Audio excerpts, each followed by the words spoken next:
ఉత్తరప్రదేశ్ రాష్ట్రానికి చెందిన వినీత్ శ్రీవాస్తవ్ అనే యువకుడు హత్య కేసుకు సంబంధించి 20 నిందితులను అరెస్ట్ చేసినట్టు జిల్లా additional SP crime SV Sitarao తెలిపారు.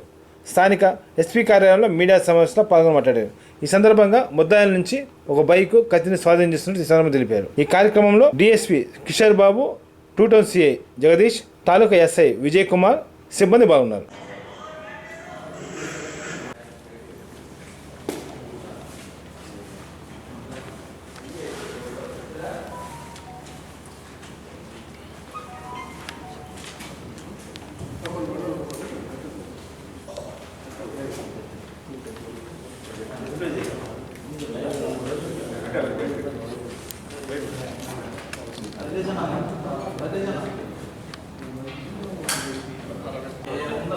అంటే మీరు చూడండి సార్,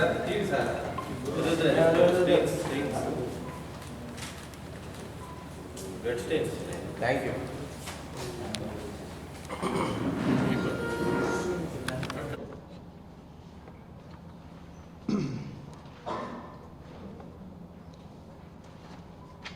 ఈ నెల 23 తారీఖు అంటే మొన్న ఆదివారం ఒక ఒంగోలు తాలూకా లిమిట్స్లో ఒక మర్డర్ జరుగుతుంది. దీంట్లో మృతుడు వినీత్ శ్రీవాత్సవ, ఇతను సన్ ఆఫ్ ముకుల్ లాల్, ఇతను రాజ్బాపురా గ్రామం, సిద్ధార్థనగర్ జిల్లా, ఉత్తరప్రదేశ్ రాష్ట్రానికి చెందినవాడు. ఇతను POP plaster of Paris ceiling పనుల నిమిత్తం 20 రోజుల క్రితం ఒంగోలుకు వస్తాడు. ఇతన్ని ధ్రువ్ చంద్ వర్మ, ఇతను కూడా ఉత్తరప్రదేశ్ చెందినవాడే, కానీ ఇతను దాదాపు 20 సంవత్సరాల క్రితం ఒంగోలుకు వచ్చి ఉంటాడు. ఇంతపాటు రామ్ చరణ్ అంటే ఇతను కూడా పిఓపి పనులు చేసేవాడు. ఇతను బలరాంపూర్, ఉత్తరప్రదేశ్ చెందినవాడు. సో ఇద్దరు ముద్దాయిలు ఈ మృతుడు వినీత్ శ్రీవాత్సవని చంపుతారు. ఎందుకు చంపుతారు? ఈ కేసు పూర్వపరాల్లోకి వెళ్తే, ఈ వినీత్ శ్రీవాత్సవ అనే అతను హైదరాబాద్లో ప్లాస్టర్ ఆఫ్ ప్యారిస్ పనులు ఉత్తరప్రదేశ్ నుంచి వచ్చి చేసుకుంటూ ఒక 20 రోజుల క్రితం ఒక స్నేహితుడి ద్వారా ఒంగోలు ఇట్లాంటి పనులు ఉన్నాయి, అక్కడ పనులు ఆగిపోతే దొరకకపోతే ఇక్కడికి వచ్చి వీళ్ళతో ఈ ధ్రువ్ చంద్ వర్మ, రామ్ చరణ్ మరియు కొంతమంది వాళ్ళ సహచరులు వీళ్ళందరూ పని చేసుకుంటే వీళ్ళకి వచ్చి పని అడుగుతాడు. ఇతన్ని కూడా పనిలోకి పెట్టుకుంటారు. ఈ తరచూ వీళ్ళ మధ్యన ఈ డబ్బుల విషయంలో గొడవలు వస్తుంటాయి.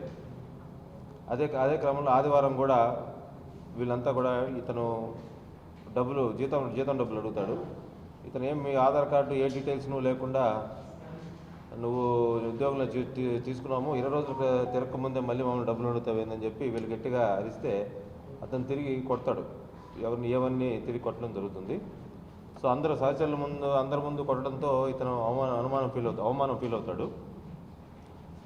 ఫీల్ అయ్యి ఎట్లయినా అంటే తరచూ గొడవ పడుతున్నాడు వీడు నాతోటి, తర్వాత వీడు ఎప్పుడు మనకి ఇబ్బందిగా తయారయ్యాడు, అందులో కొంచెం హ్యూమిలియేషన్ ఫేస్ చేసి వీళ్ళందరూ ఒక ప్లాన్ రచిస్తారు. ధ్రువ్ చంద్ వర్మ, రామ్ చరణ్. కొంతసేపు అయిన తర్వాత అందరం కలిసి సరదాగా అట్లా బయటకు వెళ్దామని చెప్పి పేర్నమిట్ట మంగమూరు రోడ్లో రాంబాబు వెంచర్కి తీసుకెళ్తారు. అక్కడ అమ్మాయిలు దొరుకుతారు, అక్కడ మనం ఎంజాయ్ చేయొచ్చు అని చెప్పి మాయమాటలు చెప్పి ప్రలోభ పెట్టి తీసుకెళ్ళి అక్కడ ముందుగానే ప్లాన్ ప్రకారము ఈ ధ్రువ్ చంద్ వర్మ ఒక కత్తి కూడా, ఆయన దగ్గర ఒక కత్తి ఉంటుంది, ఈ కత్తి తీసుకొచ్చి అతన్ని బైక్ మీద ఎక్కించుకొని వెళ్ళి అక్కడ పేర్నమిట్ట మంగమూరు రోడ్లోని రాంబాబు వెంచర్ దగ్గరికి వెళ్ళిన తర్వాత కొంతసేపు మాట్లాడుకుని ఏరా నన్ను తిడతావా అని చెప్పి ఇప్పుడు తిట్టు నన్ను చూద్దాము, నన్ను అవమానపరచు చూద్దామని చెప్తే, ఏం చేస్తావు నువ్వు, నన్ను కావాలని చంపుతావా, చంపు అని అనడం జరుగుతుంది. మృతుడు ఇమీడియట్గా ఈ కత్తి తీసుకొని ఆయన కడుపులో పొడవబోయే క్రమంలో ఆయన చేతితో అడ్డం పెడతాడు. చేయికి గాయమవుతుంది. తర్వాత కడుపులో పొడిచి తర్వాత మెడ మీద కూడా ఈయన సహాయంతో, రామ్ చరణ్ సహాయంతో ఈ ధ్రువ్ చంద్ వర్మ అతి కిరాతకంగా వినీత్ శ్రీవాత్సవ్ని చంపడం జరుగుతుంది.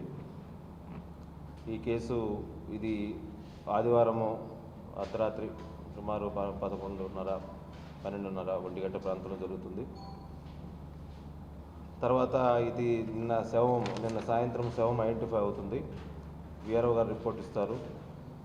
24 గంటలు తిరగక ముందే ఈ కేసుని ఎస్పీ గారు సీరియస్గా తీసుకొని అడిషనల్ ఎస్పీ క్రైమ్స్ అయిన నన్ను, ఒంగోలు డిఎస్పీ గారిని, ఒంగోలు 2 టౌన్ సిఐ మరియు వాళ్ళ టీంని రంగంలోకి దించడం జరుగుతుంది. ఈ ముద్దాయిలు ఇద్దరిని కూడా ఈరోజు సాయంత్రం 4:30 గంటలకి మనం ఒంగోలు రైల్వే స్టేషన్ దగ్గర అదుపులో తీసుకున్నాము. వీళ్ళు హత్యకు ఉపయోగించిన కత్తిని సీజ్ చేశాము. అదేవిధంగా ఒక బైక్లో ఈ మృతుడిని ఎక్కించుకొని పోయిన బైక్ను కూడా మనం సీజ్ చేయడం జరిగింది. అతి తక్కువ వ్యవధిలోనే ఈ కేసుని ఛేదించి ముద్దాయిలను పట్టుకొని వాళ్ళని రిమాండ్కి పెట్టిన ఈ టీమ్స్ అందరినీ కూడా ఎస్పీ గారు అభినందించారు.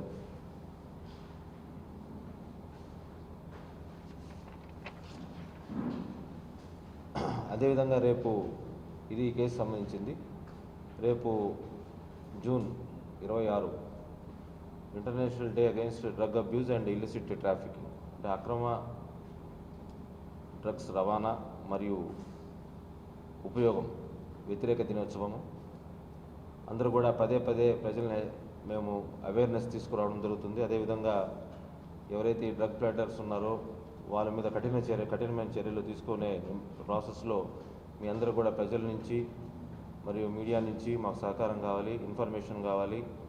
ఎవరైతే ఇటువంటి కార్యక్రమాలకు పాల్పడుతున్నారో ఇమీడియట్గా పోలీసు వారికి ఇన్ఫర్మేషన్ ఇస్తే వాళ్ళని పట్టుకోవడం జరుగుతుంది. అదేవిధంగా యువతలో కూడా ఈ డ్రగ్స్కి బానిస కాకుండా వాళ్ళ కెరీర్ని స్పాయిల్ చేసుకోకుండా